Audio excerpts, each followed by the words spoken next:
wabarakatuh. Selamat malam semuanya. Pada malam hari ini saya akan mewawancarai seorang guru tentang podcast pada malam hari ini. Jadi pada malam hari ini izin memperkenalkan diri. Nama saya Raihan Marsal Fadil. Saya mahasiswa Universitas Negeri Surabaya di PGSD Fakultas PSDKU. Di sebelah saya ini ada guru sini.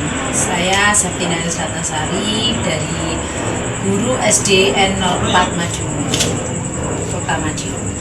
Nah, pada acara podcast malam hari ini saya ingin bertanya-tanya tentang tema mendidik untuk berkarakter. Jadi langsung saja pada pertanyaan yang pertama. Pertanyaan pertama untuk Ibu Sari, menurut Ibu apa yang dimaksud dengan pendidikan karakter? Menurut saya pendidikan karakter adalah penanaman sifat baik atau karakter baik pada peserta didik, yang dimana pendidikan karakter itu bertujuan agar peserta didik kelak menjadi manusia yang memiliki kontribusi positif terhadap masyarakat, bangsa, dan negara. Jawabannya sangat mudah dipahami. Terus lanjut ke pertanyaan kedua, Bu.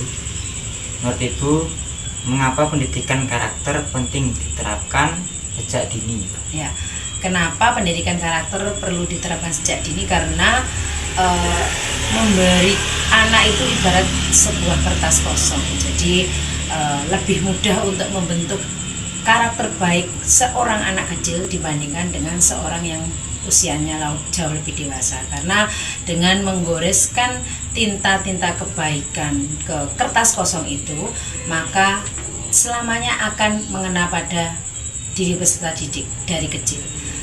Toh kalau kita akan memberikan pendidikan karakter itu tidak dari kecil, jauh lebih sulit.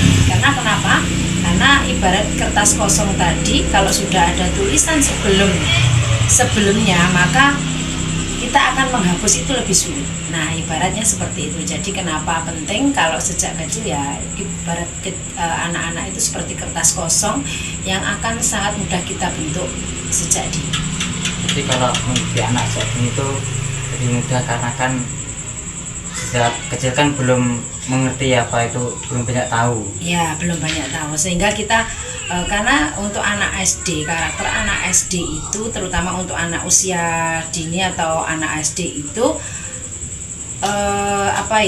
dia lebih percaya akan bapak ibu guru dibandingkan kedua orang tuanya. Maka apa yang diberikan nasihat kepada bapak ibu guru, kepada anak-anak itu akan lebih dipercaya. Lah dari situlah kita mengambil celah mengapa dari kecil itu kita penting memberikan pendidikan karakter, karena kalau kita memberikannya sejak dini itu akan mengena sampai ia dewasa. Baik, jawaban saya dipahami mudah. Lanjut ke pertanyaan ketiga. Menurut Ibu, nilai-nilai karakter apa saja yang perlu dikembangkan dalam diri peserta didik? Banyak sekali ya. Kalau untuk kami itu karena masih SD, sehingga kami itu yang pertama adalah jujur, yang kedua adalah disiplin serta tanggung jawab. Kenapa jujur? Karena dengan kejujuran seorang anak akan ditanamkan kejujuran, dia akan terbiasa hingga dia dewasa nanti. Contohnya dalam menyelesaikan tugas anak itu sebisa mungkin dia diajari untuk jangan mencontek seperti itu. Jadi kerjakan sesuai dengan kemampuan kalian. Nah, diberi dengan motivasi seperti itu, maka anak akan tumbuhlah rasa jujur dari diri anak tersebut. Kemudian untuk disiplin, lebih mudah lagi disiplin, karena dalam disiplin misalnya jam 7 sudah masuk, harus sudah berbaris rapi dan sebagainya, anak akan terbiasa disiplin. Kemudian untuk tanggung jawab, misalnya kalau anak SD ya, ini tentunya untuk anak kecil misalnya dia menumpahkan makanan di dalam kelas. Bagaimana kita menanamkan tanggung jawabnya? Kalau dia berbuat salah, maka dia harus mengambil tanggung jawabnya. Nah, maka bila dia misalnya seperti itu menumpahkan minuman atau makanan di kelas, dia akan segera membersihkannya. Dengan menanamkan seperti itu, maka mau tidak mau anak itu akan terbiasa apa yang dimaksud dengan tanggung jawab, dia akan mengerti. Seperti itu. Lanjut ke pertanyaan keempat, Bu. Menurut Ibu, bagaimana peran guru dalam membentuk karakter siswa di sekolah? Peran guru sangat penting karena guru adalah orang tua siswa di sekolah. Anak cenderung lebih patuh kepada bapak ibu gurunya daripada kedua orang tuanya. Maka guru tidak pernah bosan-bosan, setiap hari, setiap jam akan selalu mengingatkan bila mana anak tersebut sudah melenceng dari aturan, semisalnya sopan kepada bapak ibu guru. Seperti itu, karakter baik itu akan bisa tumbuh jika kita selalu mengingatkan dan mengingatkan. Di seorang guru itu tidak pernah lelah untuk selalu mengingatkan kepada muridnya. Ya, karena dengan selalu diingatkan maka lambat laun dia akan terbiasa. Lanjut ke pertanyaan yang kelima. Menurut Ibu, apa peran keluarga dalam mendidik anak agar memiliki karakter yang baik? Untuk keluarga, sebenarnya keluarga adalah madrasah pertama bagi anak-anak sebelum sekolah, karena usia sekolah kan paling tidak adalah 6-7 tahun, sedangkan masa-masa emas anak itu usia 1-5 tahun, sehingga peran keluarga jauh lebih penting daripada peran sekolah di masa awal-awal dia tumbuh kembang anak tersebut. Jadi di bawah usia 5 tahun, kalau dia sudah sering melihat orang tuanya itu berkarakter baik, maka dia akan meniru. Jadi orang tua adalah tiruan anak yang paling baik. Jadi anak akan meniru karakter kedua orang tuanya. Pokoknya orang yang lebih tua lah, dia akan segera meniru dengan cepat. Entah itu karakter baik atau karakter buruk, pasti akan ditiru oleh seorang anak. Lanjut Bu ke pertanyaan yang keenam. Menurut Ibu, bagaimana cara membangun karakter jujur dalam kehidupan sehari-hari siswa? Oke, kalau menurut pengalaman saya itu karakter jujur itu bisa kita kembangkan dengan sebuah kantin kejujuran. Jadi kami pernah melaksanakan juga untuk sebuah kantin kejujuran. Jadi kantin itu tidak ada penjaganya.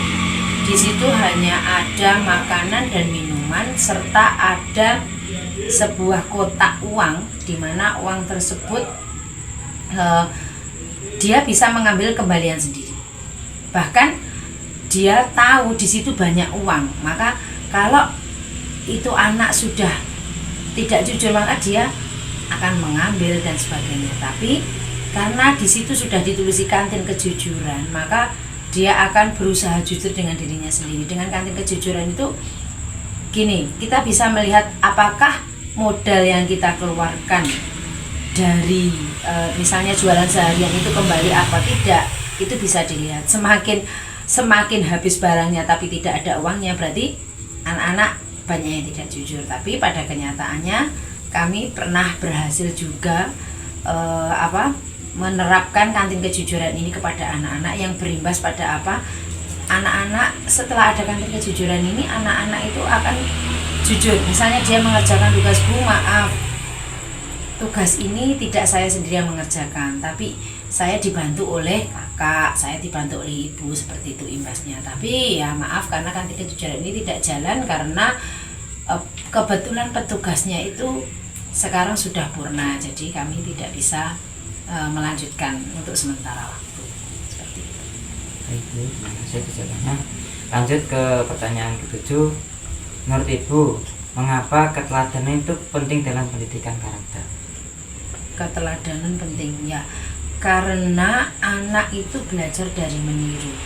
Jadi teladan yang paling dekat dengan anak yang pertama adalah kedua orang tua, yang kedua adalah bapak ibu guru yang ada di sekolah. Kalau kami mencontohkan, misalnya seorang guru yang disiplin waktu, datang tepat waktu, anak-anak itu bisa menilai. Misalnya bapak ibu guru, Bu, tadi kok Bu ini terlambat, apakah ada hukumannya dan sebagainya. Seorang anak yang sudah terlatih disiplin melihat bapak ibu gurunya itu datang sebelum pukul 7, dia akan segera meniru. Jadi bapak ibu guru aja bisa datang pagi, kenapa saya tidak? Jadi seperti itu. Maka kami sebagai guru SD terutama hampir tidak pernah terlambat, karena anak-anak kami itu bisa menilai kami. Jadi kita memberikan teladan itu melalui tidak hanya melalui perkataan tapi juga perbuatan yang bisa dinilai anak. Jadi menambahkan motivasi pada anak-anak. Ya, dengan memberikan contoh anak-anak akan termotivasi. Lanjut dulu ke pertanyaan yang ke-8. Menurut Ibu, bagaimana pengaruh lingkungan masyarakat terhadap pembentukan karakter anak? Sangat berpengaruh juga karena anak-anak kan tidak mungkin ada di rumah terus, tidak mungkin ada di sekolah terus, karena anak kan butuh juga tempat bermain. Nah, tempat bermain itu juga sangat mempengaruhi. Di mana lingkungan yang baik maka akan membentuk karakter yang baik pada anak. Tapi di mana lingkungan tersebut kurang baik maka karakter yang terbentuk juga kurang baik. Semisal sekarang zamannya anak itu suka berbicara kasar, berbicara jorok. Itu didapatkan dari mana? Walaupun di rumah orang tua tidak mencontohin, di sekolah tidak ada temannya yang bilang seperti itu, tapi di mana dia mendengar di lingkungan, maka dia akan mudah sekali meniru. Sehingga kita sebagai orang tua juga perlu menyaring pergaulan anak-anak. Jadi lingkungan itu sangat berpengaruh kepada pengembangan karakter anak. Terima kasih atas semua jawaban yang diberikan. Itu sangat-sangat memotivasi pada saya dan kedepannya saya juga bisa menerapkan hal yang sama yang diberikan sama Ibu Sari. Ya, semoga apa yang disampaikan kepada Ibu Sari ini bisa bermanfaat kepada kita semua, pada khususnya untuk saya juga, untuk kedepannya bisa jauh lebih baik lagi. Mungkin itu saja, kurang lebihnya dari saya. Assalamualaikum warahmatullahi wabarakatuh. Waalaikumsalam. Selamat